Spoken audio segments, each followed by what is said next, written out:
Bueno, pues como os decía, hoy os traigo yo la primera reflexión y va a hablar acerca de 4 cosas que los cristianos no tienen. Y me gustaría primero contaros una historia. Hace años un obrero decidió que había algo que quería hacer en su vida y era hacer un crucero. Era algo que le llamaba la atención, así que ahorró todo lo que pudo y gastó casi todos sus ahorros en comprarse ese billete para un crucero.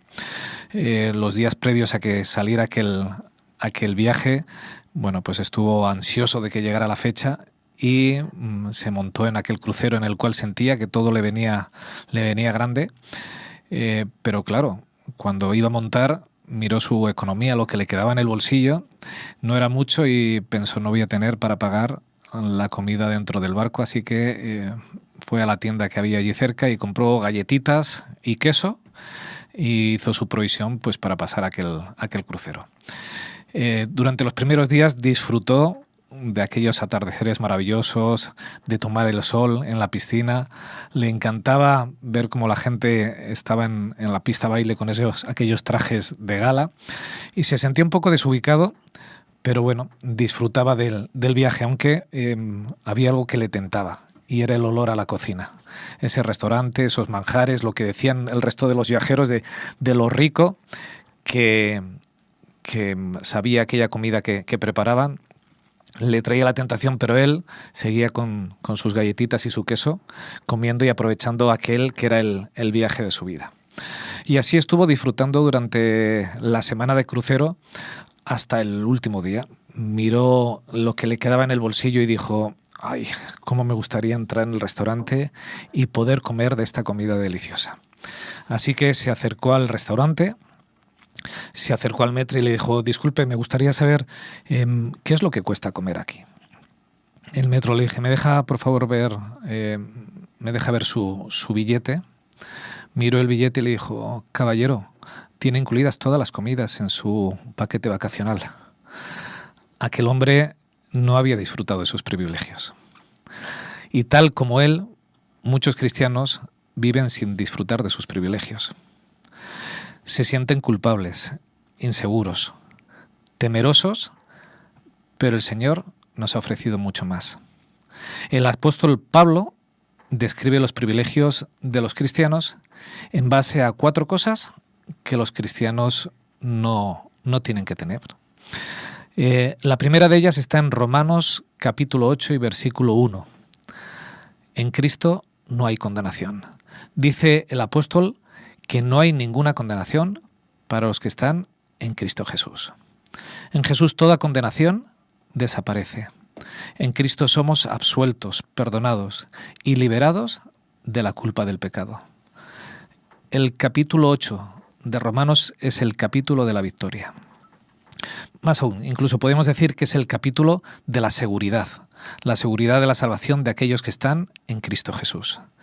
Este capítulo ilustra una vida nueva, una vida maravillosa que se abre para quienes depositan su confianza en los méritos de Jesús.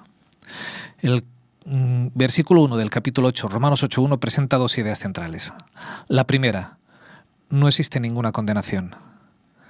Y esto son buenas nuevas para quienes lidian contra el poder, contra la persistencia del pecado en sus propias vidas. Pueden vivir una lucha permanente, incluso caer alguna vez, pero no existe condenación para los que están en Cristo Jesús. ¿Y por qué no hay condenación? Pues es lo que ha venido explicando Pablo durante todo el capítulo de Romanos. Ha explicado cuidadosamente cómo obra la salvación por la gracia. Él ha dejado bien claro que la salvación, justamente es por eso, por gracia, que se obtiene por medio de la fe en los méritos de Cristo Jesús. Y este último término, fe, nos trae la segunda idea que Pablo quiere destacar en este versículo 1. Y es que no todos están libres de condenación, sino solo aquellos que están en Cristo Jesús. Para Pablo, los que están en Cristo Jesús son justificados y santificados en un proceso progresivo y continuo. Solo aquellos que permanecen de manera estable y constante en Cristo tienen asegurado el reino para cuando Él vuelva, no por sus méritos, sino por los méritos y el sacrificio de Jesús. Puede que alguien se pregunte, ¿y cómo puedo estar yo unido a Cristo? Desde luego que por nacimiento no. Pues nacemos bajo las tendencias de Adán y no hay nada en nosotros que sea bueno. Pablo nos dice que uno está en Cristo cuando por fe acepta conscientemente a Jesús como su Salvador, como su Señor, como su intercesor. La segunda de las cosas que el apóstol Pablo nos dice que no tiene un cristiano es que en Cristo no hay esclavitud. En Romanos 8:15 dice: porque no habéis recibido el espíritu de esclavitud para volver al temor, sino que recibisteis el espíritu de hijos adoptivos, por el cual clamamos, Abba, Padre.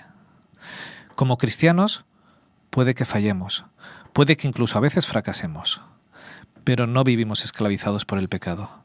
Cristo ha roto sus cadenas. Cristo nos ha liberado de su poder. Y hay algo precioso en este versículo. Nos dice que hemos sido adoptados en la familia de Dios. Qué privilegio el ser cristianos. Esto llega a ser una realidad cuando comprendemos el verdadero impacto que tenía en la sociedad de Pablo el ser un hijo adoptivo. En el siglo I, ser hijo adoptivo era un acto deliberado. Alguien deliberadamente elegía normalmente a un adulto y lo nombraba para perpetuar su nombre y sus propiedades. La sociedad lo consideraba como alguien igual a los hijos naturales y incluso a veces era más querido que los hijos verdaderos. Era un honor ser adoptado por una familia importante. Y para los cristianos hemos sido adoptados en la familia de Dios. Por lo tanto, no puede haber mayor honra que el perpetuar los valores y el nombre de nuestro Padre. Todo el proceso de adopción nos aparta del temor y de la esclavitud del pecado. Nos lleva hacia la libertad que tienen los hijos y las hijas de Dios. Si el pecado y sus enredos conducen al temor, a la culpabilidad, el apóstol Juan nos dice que la adopción en la familia de Dios nos libra del temor. 1 Juan 4:18 nos dice que en el amor no hay temor. Más bien, el amor perfecto elimina el temor. Así que ser adoptados como miembro de la familia de Dios significa que no tenemos que sentir temor hacia el Padre. De hecho, este texto nos dice que nos podemos dirigir hacia Él diciéndole Abba, Padre. O lo que hoy en día sería traducido, podemos llamar a Dios como nuestro papá, como nuestro papito, de una forma familiar, porque Él ha liberado de nosotros el temor. La tercera de las cosas que los cristianos no tenemos y es que en Cristo no hay derrota definitiva. En Romanos 8:28 el apóstol Pablo lo dice así, dice: sabemos que a los que aman a Dios todas las cosas les ayudan a bien.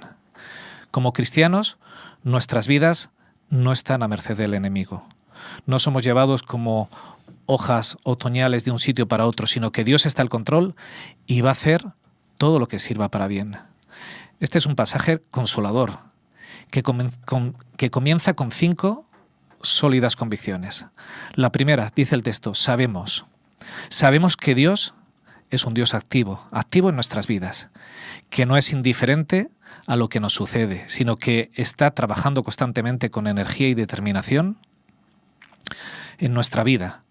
Por eso el apóstol Pablo dice, sabemos. En segundo lugar, dice que sabemos que no solo obra para nosotros, sino que procura nuestro bien. Ese bien más elevado, que a veces ni siquiera entendemos, y que en el libro de Romanos lo califica como nuestra salvación, la salvación final. Para Pablo, esto es lo único que importa. Todo el resto es secundario. La tercera de las cosas que menciona Pablo en este versículo es que no solo guía algunas cosas para bien, sino que él es capaz de reconducir todas las cosas para bien, para ese objetivo final, nuestra salvación eterna.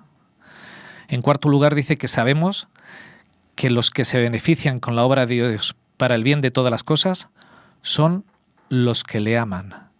Por supuesto, este amor no es propio, no es de nuestra propia cosecha, sino que es, tal y como diría el apóstol Juan y Pablo, un amor correspondido, porque nosotros le amamos porque Él nos ha amado primero. Y en quinto lugar, en este versículo, dice que sabemos que hemos sido llamados según su propósito para nuestra salvación. Quizá para entender un poco bien lo que nos dice Pablo aquí cuando dice que todas las cosas nos ayudan a bien, uno solo tendría que mirar el ejemplo de José y sus hermanos. En el capítulo 50, versículo 20 de Génesis, José les confesó y dijo: vosotros pensasteis mal sobre mí, pero Dios ha encaminado todo para bien. El Señor todavía obra para el bien de aquellos que le aman.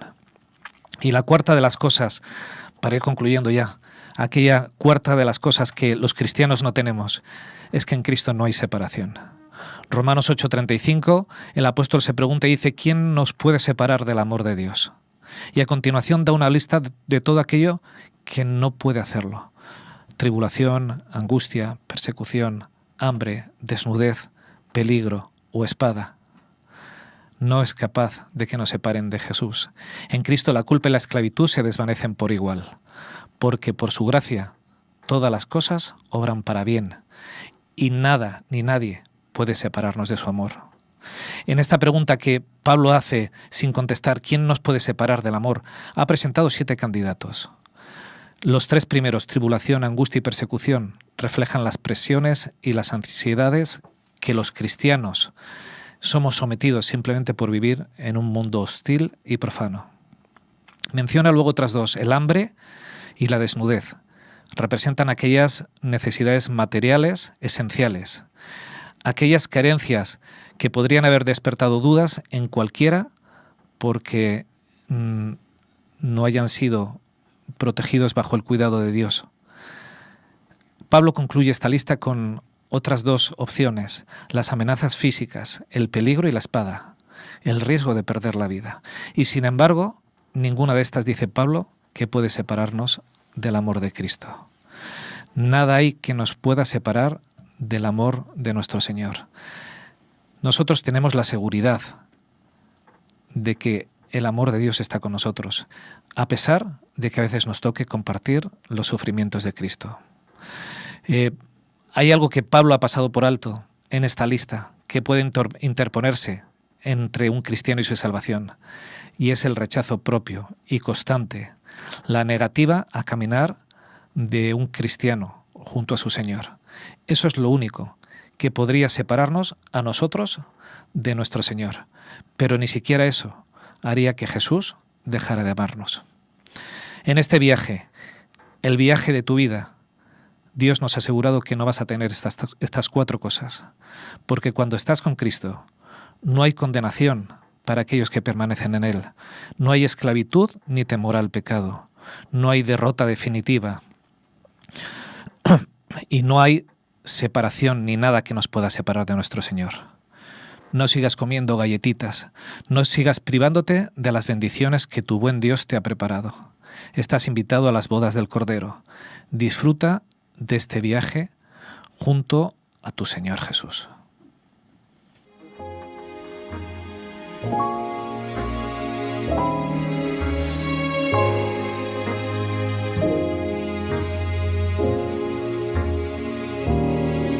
Pues tenemos tiempo ya para poder comentar, para poder compartir esta primera reflexión. Y la verdad es que te agradezco, Richard, que podamos hablar tan en positivo, además, de todas estas cosas. Bueno, luego en la escuela sabática vamos a hablar de lo que tenemos, de lo que Dios nos da y de lo que vamos a poder compartir, evidentemente, y podemos devolverle también a Él.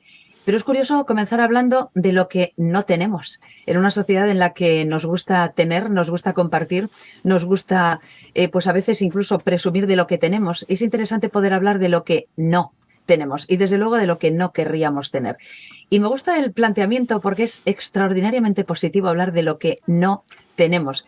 Y te agradezco que nos recuerdes algo que es precioso, que tiene que ver con que no existe la condenación, como nos decías, que no hay esclavitud, que no hay derrota y que no hay separación, que es algo que realmente nos da temor, ¿verdad? Y nos da muchísima preocupación e inquietud por el futuro. El poder decir que ya no soy condenada, el poder decir que ya no soy esclava, que quiero ser libre, que no hay derrota, que no soy derrotada y que no hay separación. Es, una vez más, la comprobación del mensaje en positivo y el mensaje beneficioso que puede tener la palabra de Dios, y es un mensaje muy tranquilizador, es precioso. Te lo agradezco, gracias por compartirlo también en esta mañana. Y querría que los compañeros pues podamos también comentar qué podemos sacar también y qué podemos traer a colación. Para mí es un mensaje de tranquilidad, me despreocupa y me recuerda además las muchas promesas que la Biblia tiene con respecto a cómo es mi futuro. Y bueno, pues a quien estoy viendo en este momento esa, Juanfran, sí que te voy a dar paso y a partir de ahí seguimos compartiendo. Vamos allá. ¿Cuál es tu reflexión al respecto?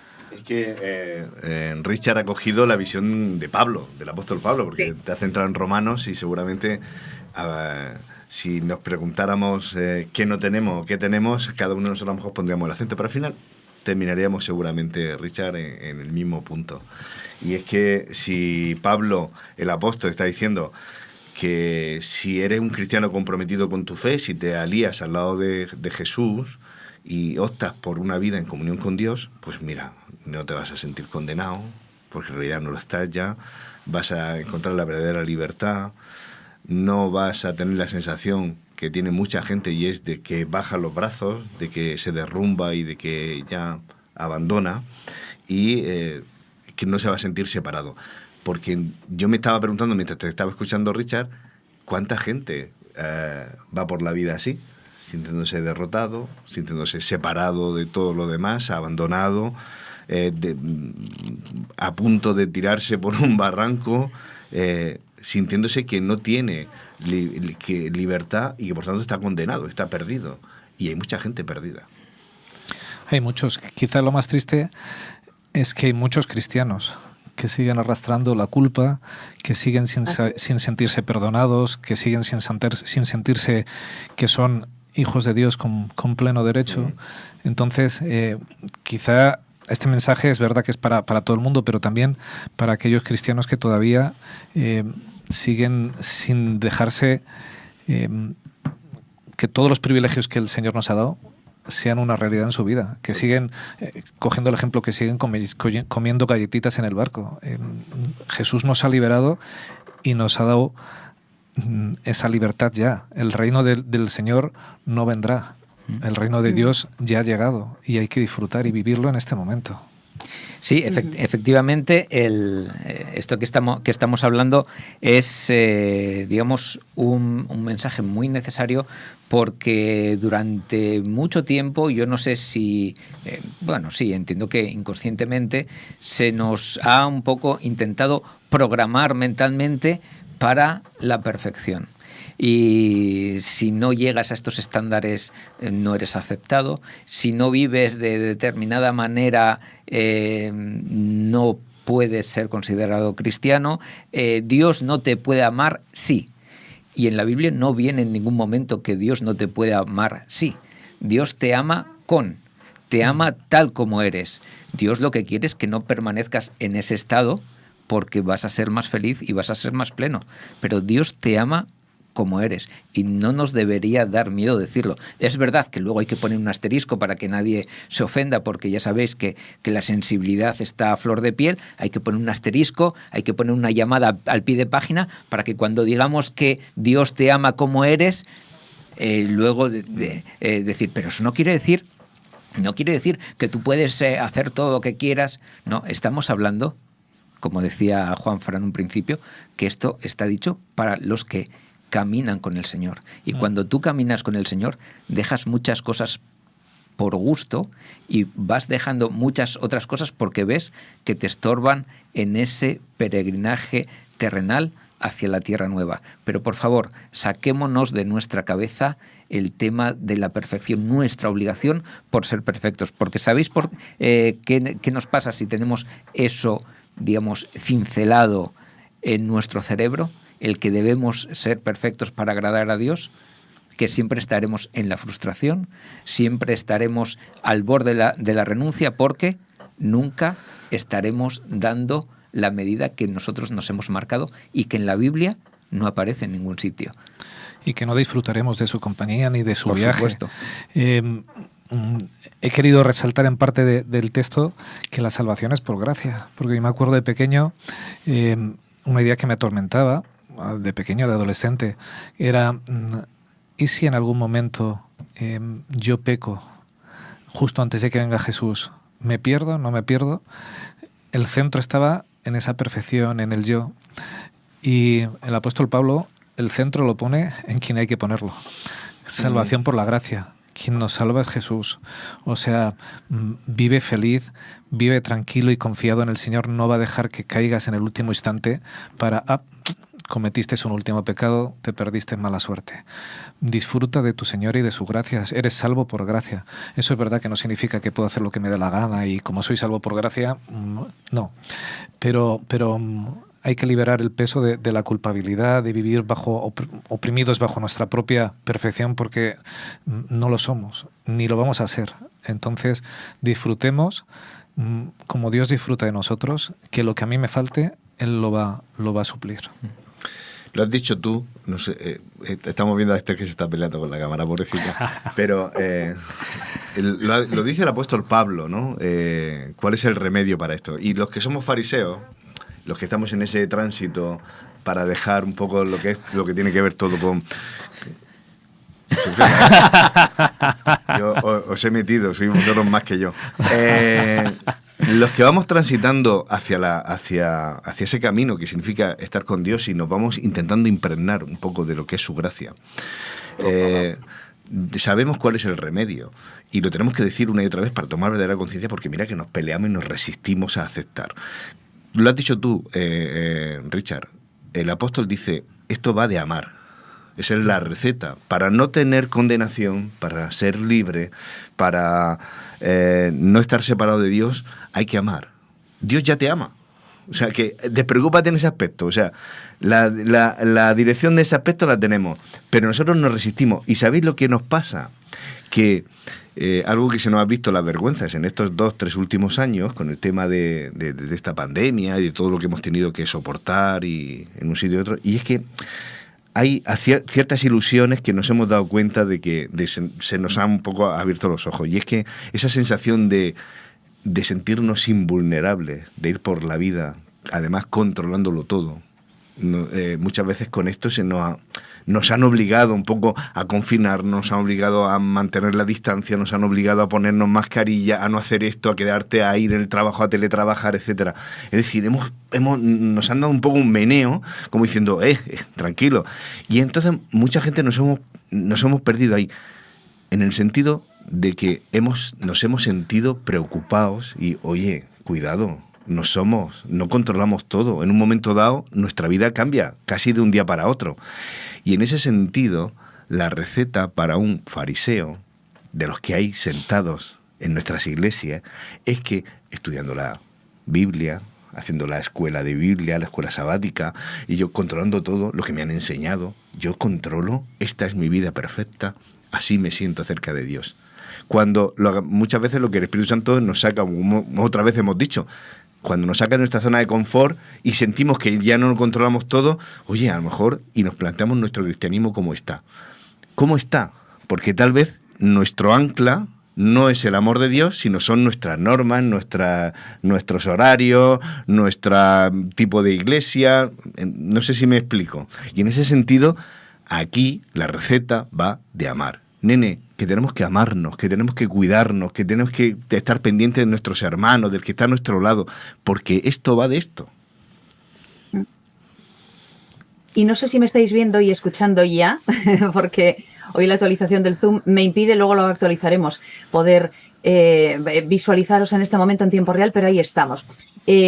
Además, algo de lo que estáis compartiendo, ¿no? Y de lo que estamos comentando en relación a esto. En realidad, ese sistema que nos hemos organizado los seres humanos es un sistema con el que no estamos satisfechos. Estos días volvió a hablarse en España de cuántos ansiolíticos y cuántos antidepresivos se toman y cuál es el ratio. Ayer justo se conmemoraba el Día de la Lucha contra la Depresión de personas deprimidas y se dice que cada vez hay más gente joven que pasa por procesos depresivos y que la gente cada vez está más inquieta, más incómoda y además más desesperanzada en el futuro. Y sin embargo, el mensaje que estamos compartiendo esta mañana nos dice que podemos liberarnos incluso del lío en el que nosotros nos hemos metido, porque muchas veces nos hemos hecho esclavos, ¿no?, de nuestro estilo de vida, como estamos comentando también, y no nos damos cuenta de que tenemos a nuestro alcance esa liberación y esa poder escapar también, ¿no?, de muchos de los problemas en los que estamos. Y además nos liberamos de la culpa, esa culpa que a muchas personas les hace efectivamente llegar a pozos de depresión muy importantes. Estamos hablando de un mensaje de futuro, de un mensaje positivo, de un mensaje que nos permite empezar a vivir ahora lo que vamos a vivir en el futuro, ¿verdad? Así es. A mí me gustaría dejar una última idea de lo que quería transmitir esta mañana. A veces hay gente que tiene vidas muy difíciles, vidas muy complicadas, muchas pruebas, muchos problemas. Bueno, que no se los olvide que Jesús está a su lado, que Jesús no les va a dejar, que lo único que le interesa a Él es tenerles en el reino de los cielos, que lo único que le importa es su salvación. Así que se sientan confortados con esta idea. Jesús va a estar ahí, no hay nada que les pueda separar de su amor. Y cuando seamos conscientes, y cuando digo cuando seamos conscientes, dentro de miles de años, de lo que tenemos y lo poco que ha sido esta vida, nuestra vida no es lo que vivimos ahora en cada instante. Nuestra vida es lo que luego Él nos va a dar. Así que no dejemos que el enemigo nos derrote, que por estas cuestiones de faltas económicas, de persecución, de lo que sea, no permitamos... Enfermedad. Claro, que nos meta la cuña para hacernos caer y vencernos. No hay nada que nos pueda separar del amor de Dios y lo mejor está por venir. El Señor nos tiene preparado cosas maravillosas. Claro. Lo que vivimos ahora es verdad que a unos les toca más, a otros les toca menos.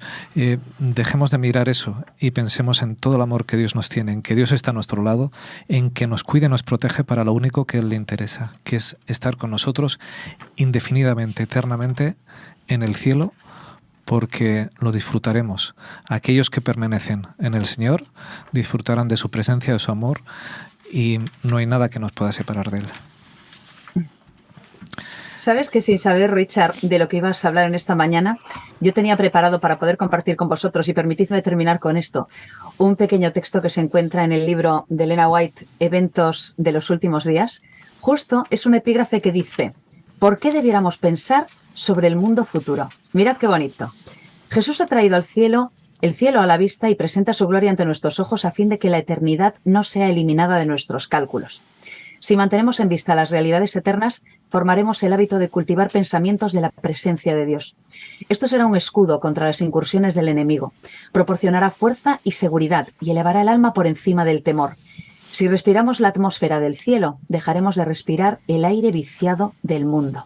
Y dice: Jesús viene para presentar las ventajas y las hermosuras de las cosas celestiales, para que las atracciones del cielo se hagan familiares a los pensamientos y que los recintos de la memoria se adornen con los cuadros de la hermosura celestial y eterna. Termina. El gran maestro da al hombre, al ser humano, una visión del mundo futuro. Lo presenta con sus atractivas posesiones a la contemplación humana. Se puede fijar la mente en la vida futura y sus bendiciones en comparación con las preocupaciones temporales de este mundo. El notable contraste causa una profunda impresión sobre la mente, absorbiendo el corazón y el alma y todo el ser. Nosotros podemos ya anticipar ese futuro viviendo aquí con esa esperanza y con esa perspectiva que tenemos de la eternidad. Ojalá sea la experiencia de todas y todos en esta mañana. Amén. Gracias, compañeros, también por esta reflexión y por poder abrir la panorámica, ¿verdad?, a un futuro maravilloso y un futuro lleno de esperanza. Terminamos aquí este tiempo de primera reflexión y enseguida nos vamos con nuestra escuela de Biblia.